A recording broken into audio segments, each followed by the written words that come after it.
अनमोल मोती कार्यक्रम में आपका स्वागत है। ओम शांति। मेरा ये निजी अनुभव रहा है और मैंने अन्य ब्राह्मणों के जीवन में भी ये देखा है कि एक बार भी किसी ने ब्रह्मा बाबा का आदेश यानी शिव बाबा की श्रीमत अपने जीवन में किसी महत्वपूर्ण बात में बाबा का आदेश मान लिया तो सारी लाइफ प्यारा बाबा उस बच्चे की एक्स्ट्रा मदद करते रहे हैं और उस आदेश के पालन के आधार पर उसके जीवन में अनेक अवसर प्रदान करते रहे हैं अपना भविष्य का भाग्य बनाने के। तो मेरे जीवन में भी एक ऐसी शुरुआत हुई थी जिसकी मैं आज आपके साथ चर्चा करने जा रहा हूँ।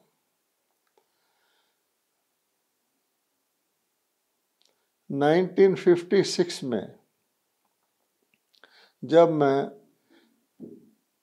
बाबा ने कहा था बच्चे, जब मैं पहली बार मिला था कि बच्चे तुम अपनी पढ़ाई पूरी कर लो, उस समय मैं चार्टर्ड अकाउंटेंट की तैयारी कर रहा था। तो 1956 में मैंने चार्टर्ड अकाउंटेंट का इम्तिहान पास किया और जैसे कि सभी चार्टर्ड अकाउंटेंट करते हैं, दिल्ली में मैंने एक बहुत घने बिजनेस एरिया में एक होटल में कमरा लेकर, सदर बाज़ार उसको कहते हैं, बहुत बड़ा दिल्ली का बिजनेस एरिया है, उसमें कमरा लेकर मैंने चार्टर्ड अकाउंटेंट की प्रैक्टिस शुरू कर दी। अभी मुझे लगभग 10 महीने ही हुए थे तो मेरा मधुबन आना हुआ। तो यूं ही मैं मधुबन पहुंचा तो बाबा ने मेरे से प्रश्न किया, बच्चे तुमने इम्तिहान पास कर लिया? मैंने कहा जी बाबा। तो बाबा बोले अभी क्या कर रहे हो? तो मैंने बताया कि बाबा मेरे पिताजी का बहुत अच्छा इन्फ्लुएंस है शहर में, बहुत सारे लोगों को जानते हैं और मैंने दिल्ली के बहुत पक्के बिजनेस एरिया में सदर बाज़ार में एक होटल में कमरा लेकर मैंने अपनी प्रैक्टिस शुरू कर दी है। मैंने बताया कि होटल में कमरा लेने का ये फ़ायदा होता है कि होटल वालों का ही टेलीफोन मिल जाता है, होटल वालों का ही कोई क्लाइंट आता है उसको चाय वगैरह पिलाना हो वो भी इजी हो जाता है। मैंने नई नई प्रैक्टिस शुरू की है और पिताजी के कॉन्टैक्ट्स के कारण थोड़ा थोड़ा मुझे काम भी मिलना शुरू हुआ है। तो बाबा ने कहा बच्चे मेरे समीप आओ। मैं बाबा के समीप तो था ही, मैं और समीप चला गया। तो बाबा ने मुझे समझाया कि बच्चे अगर तुम प्रैक्टिस करोगे तो जिस भी क्लाइंट का काम तुम्हारे पास आएगा उसके बारे में तुम्हें चिंता रहेगी, उसके अकाउंट्स को कैसे ठीक करना है, उसका इनकम टैक्स का काम करवाना है इत्यादि इत्यादि, और तुम्हारी बुद्धि में उसी में लगी रहेगी। बाबा ने मुझे आदेश दिया, एक राय दिया कि बच्चे इससे अच्छा है कि तुम कोई सरकारी गवर्नमेंट की नौकरी कर लो, उसमें समय पर जाओगे, समय पर आओगे और बाकी समय तुम्हारा फ्री होगा अपनी ईश्वरी सेवा के लिए, अपने ज्ञान योग के लिए। और नौकरी में भी, सरकार की नौकरी में कोई बुद्धि पर इतना बोझ नहीं रहता है। तो बाबा उस समय बहुत ही अपने शक्ति स्वरूप में, स्नेह स्वरूप में थे तो वहाँ ही जैसे बाबा ने कहा, तो मैंने अपने मन में फैसला कर लिया कि मैं यही करूँगा। और मैं वापस आ गया माउंट आबू से, और दिल्ली में वापस आकर मैं उसके बाद अपने उस ऑफिस में नहीं गया। जो भी मैंने वहाँ दफ्तर बनाया था, कुछ लोगों की फाइलें थी आदि, तो मेरा छोटा भाई था, मैंने उसको कहा कि तुम वहाँ जा कर के सबके फाइल्स रिटर्न कर दो, और उसमें जो थोड़ा बहुत मेरा फर्नीचर है वो रजौरी गार्डन सेंटर में दे दो। अब मैं उस ऑफिस में दोबारा नहीं जाऊंगा, क्योंकि बाबा का आदेश था।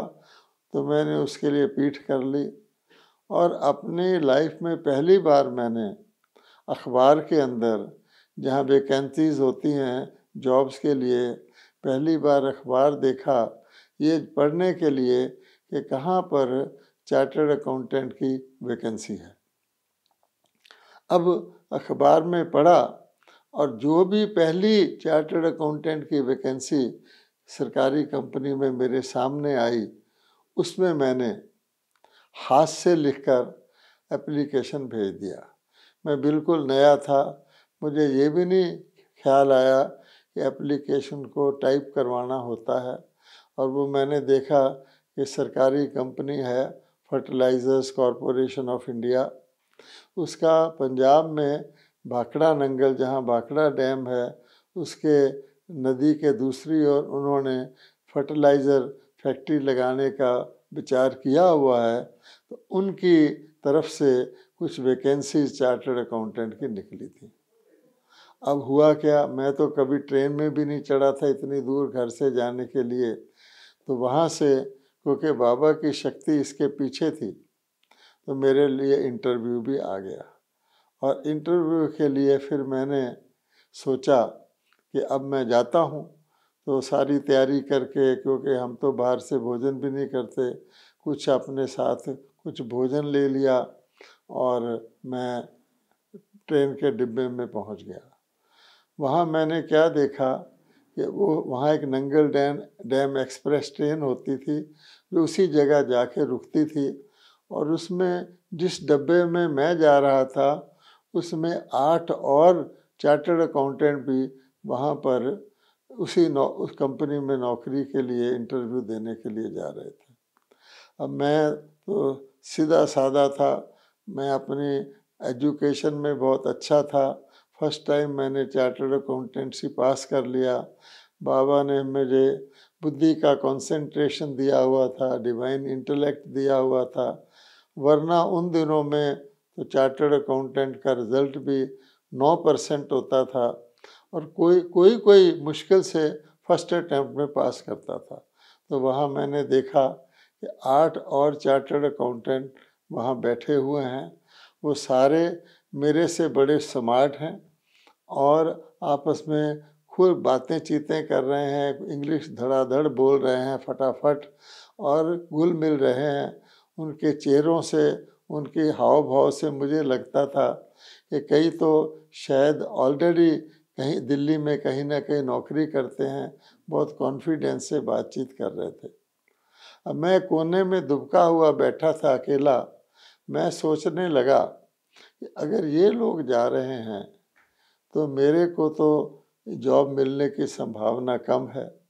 यद्यपि मैं इंग्लिश बहुत अच्छी जानता था, पर बोलने की इंग्लिश का मुझे अभ्यास नहीं था, किसी के साथ इंग्लिश बोलने का मौका ही नहीं मिला था।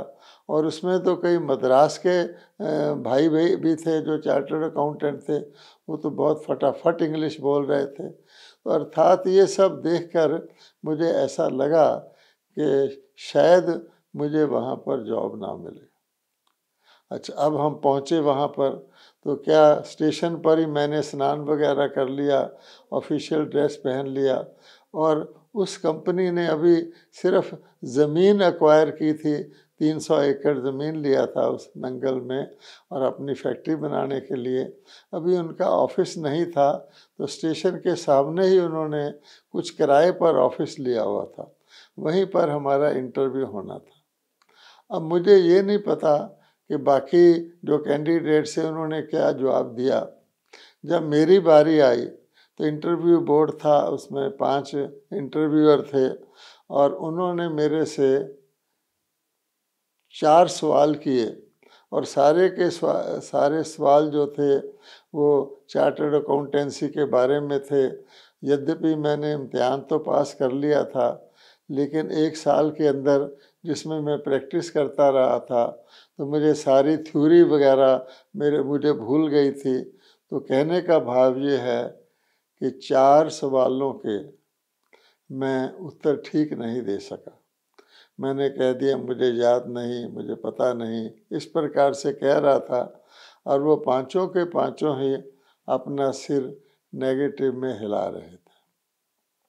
वैसे भी मेरे मन के अंदर, जैसे मैंने बताया, ट्रेन में ही मेरे अंदर एक कॉम्प्लेक्स आ गया था, ये जॉब तो मुझे मिलना नहीं है। अंत में उन्होंने मेरे से पूछा, आप क्या तनख्वाह लेंगे? अब मुझे तो कुछ पता नहीं था, गवर्नमेंट में कोई पे स्केल होता है, कोई इंक्रीमेंट होता है, कोई मिनिमम सैलरी होती है, कुछ नहीं पता था। तो मैंने सीधा उत्तर दिया, जो आप दे देंगे। अच्छा, इसके बाद इंटरव्यू दे के मैं वापस आ गया। मुझे कोई उम्मीद नहीं थी कि मुझे जॉब मिलने वाला है, लेकिन मेरे लिए एक सरप्राइज़ ही था कि मुझे वो उसका अपॉइंटमेंट लेटर आ गया। और अपॉइंटमेंट लेटर आ गया तो मैं बहुत हैरान था, इतने लड़कों के होते हुए मुझे अपॉइंटमेंट लेटर कैसे आ गया। तो खैर मैंने वो जा कर के नंगल में अपना प्रबंध किया, अपने ब्रह्मा कुमार के हिसाब से उस शहर में किसी पुराने संबंध संपर्क वाले को ढूंढा, आदि आदि करके मैंने वो जॉब ज्वाइन कर लिया। और मैंने देखा उस कंपनी में 9-10 चार्टर्ड अकाउंटेंट के पोस्ट थे, क्योंकि उस गवर्नमेंट कंपनी ने फैसला किया हुआ था कि सारे डिपार्टमेंट में अकाउंट्स में वाले और ऑडिट वाले चार्टर्ड अकाउंटेंट ही रखने हैं। लेकिन मैंने ये पाया कि जो मेरे साथ कैंडिडेट आए थे उनमें से एक भी उसमें नहीं था। मुझे बहुत हैरानी हुई, तो मैंने वहाँ पता किया तो उन्होंने बताया कि वो सरकारी कंपनी है, उसके कुछ नियम होते हैं और सरकारी कंपनी का ये उस समय नियम था। पहली बात कि मिनिमम ऑफ पे स्केल, यानी जो सबसे शुरुआत होता है पे स्केल का, उस पर ही कैंडिडेट को रखना है, यंग पर्सन को रखना है। तो मैंने देखा, मुझे लोगों ने बताया कि जितने अन्य कैंडिडेट थे वो दिल्ली शहर को छोड़ करके कोई किसी इस प्रकार के ऐसी जगह पर जहाँ अभी फैक्ट्री भी नहीं बनी है, तो वहाँ आने के लिए वो तभी तैयार थे जब उनको कुछ ज़्यादा तनख्वाह मिले। तो हर एक ने, और कई तो एम्प्लॉयड भी थे, इसलिए हर एक ने वो मिनिमम, जैसे मैंने कहा जो आप दे देंगे, इसका अर्थ था कि मैं मिनिमम पे स्केल पर शुरुआत की सैलरी एक्सेप्ट करने को तैयार हूँ। अन्य किसी ने भी ये नहीं कहा था कि उन हर एक ने ज़्यादा तनख्वाह मांगी थी।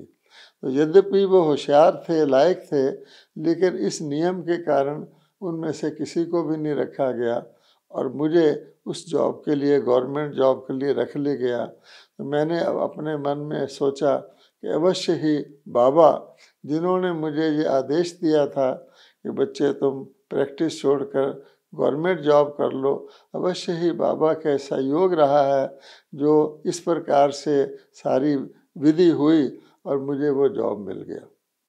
अब फिर क्या हुआ, इतना ही नहीं हुआ, क्योंकि मैंने बताया वो बहुत बड़ी कंपनी थी, तो उसको 8-9 चार्टर्ड अकाउंटेंट चाहिए थे। तो उन्होंने 3 महीने के बाद पुनः विज्ञापन दिया और उस विज्ञापन में उन्होंने मिनिमम तनख्वाह थी, क्योंकि उन्होंने देखा इस पर तो कोई आने को तैयार नहीं है, उन्होंने मिनिमम तनख्वाह को 1.5 गुना कर दिया था।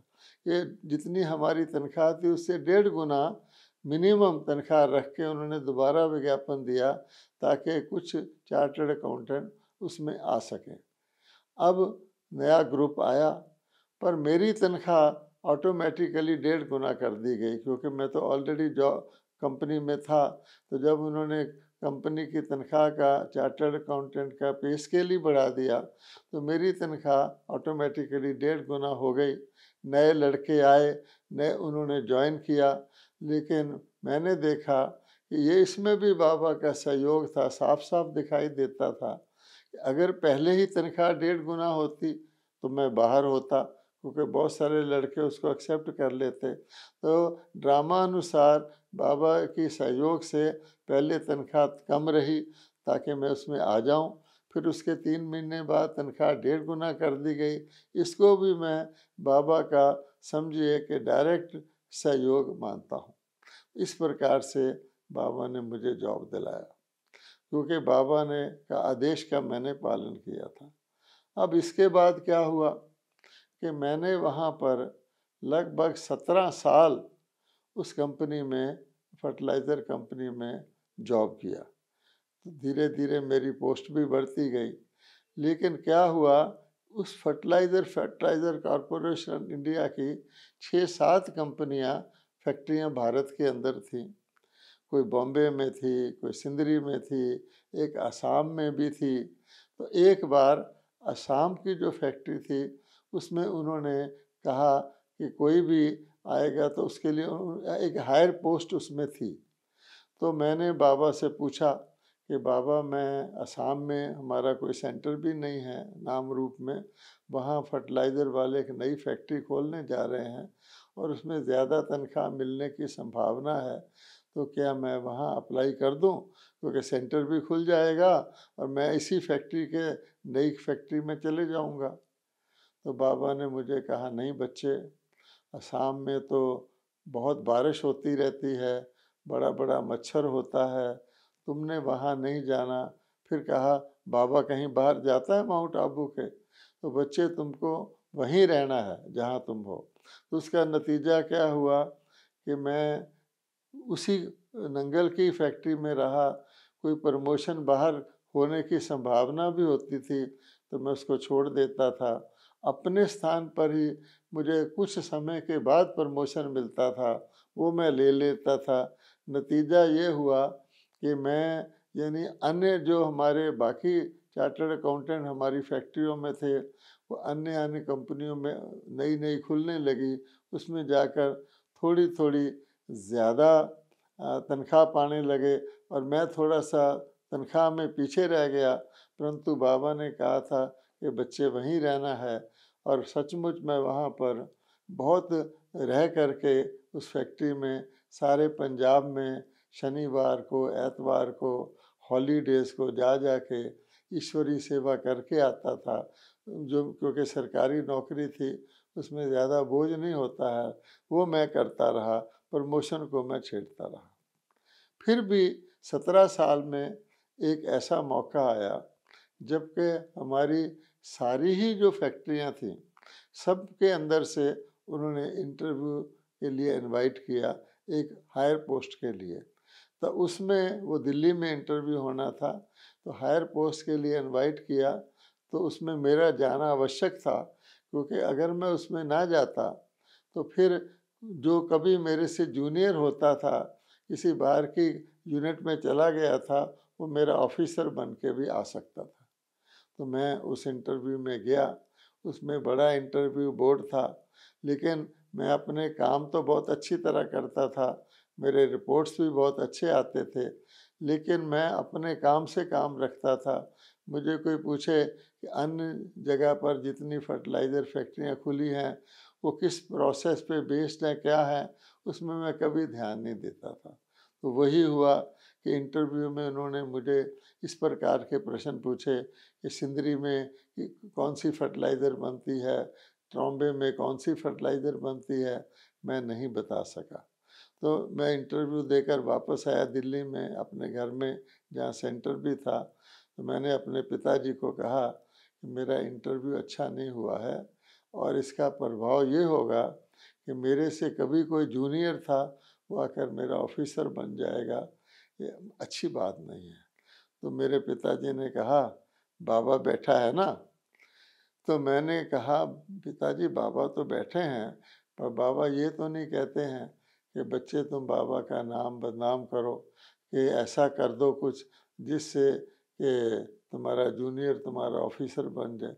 मेरे पिताजी ने कहा नहीं नहीं, बाबा बैठा है, बाबा तुम्हारा ध्यान रखेगा। मैं वापस नंगल में आ गया और दिन गिनने लगा कि उस इंटरव्यू का रिजल्ट कब आएगा और कैसा आएगा, कौन ऐसा होगा जो कभी मेरा जूनियर था या इक्वल था, अब मेरा ऑफिसर बन जाएगा।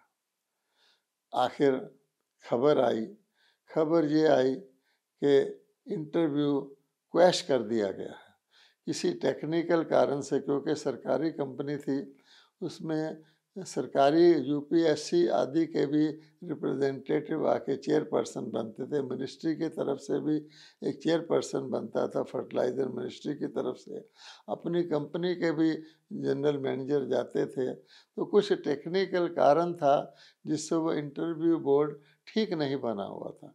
तो न्यूज़ ये आई कि वो इंटरव्यू पूरी तरह से क्वैश कर दिया गया है।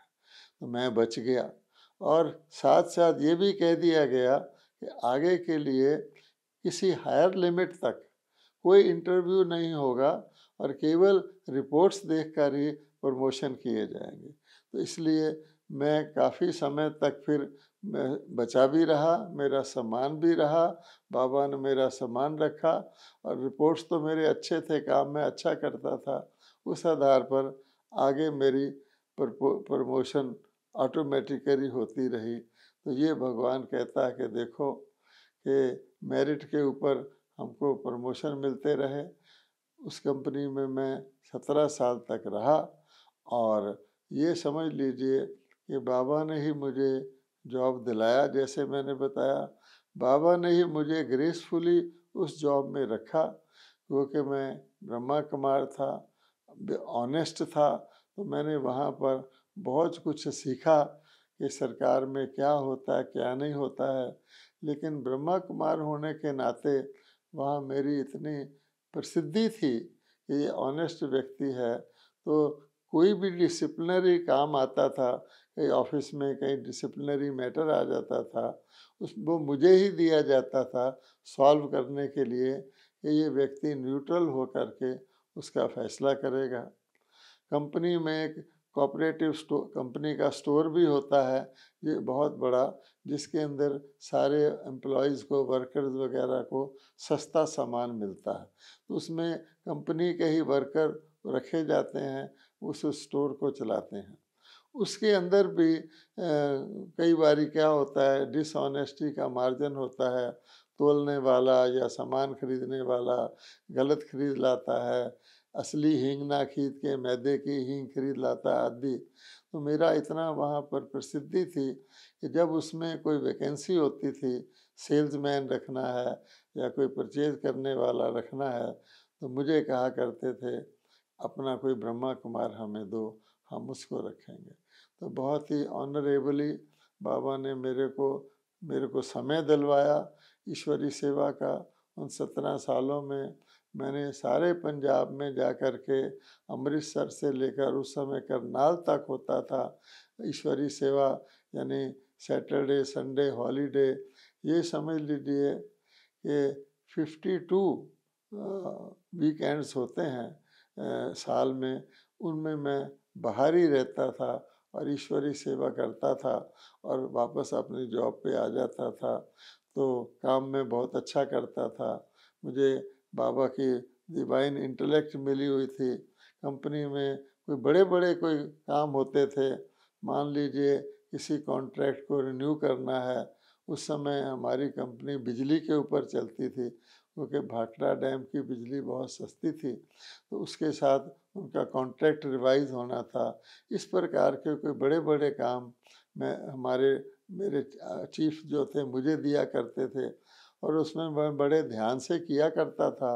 तो कई कई मुझे मेरिट सर्टिफिकेट भी मिले हुए थे। तो उसमें मैं खुश था कि देखो इससे बाबा का नाम भी रोशन हो रहा है, समय भी मिल रहा है, और कंपनी के ही जो प्रेमिसेस हमें मिलता था उसमें मैंने बाबा का सेंटर भी बनाया हुआ था।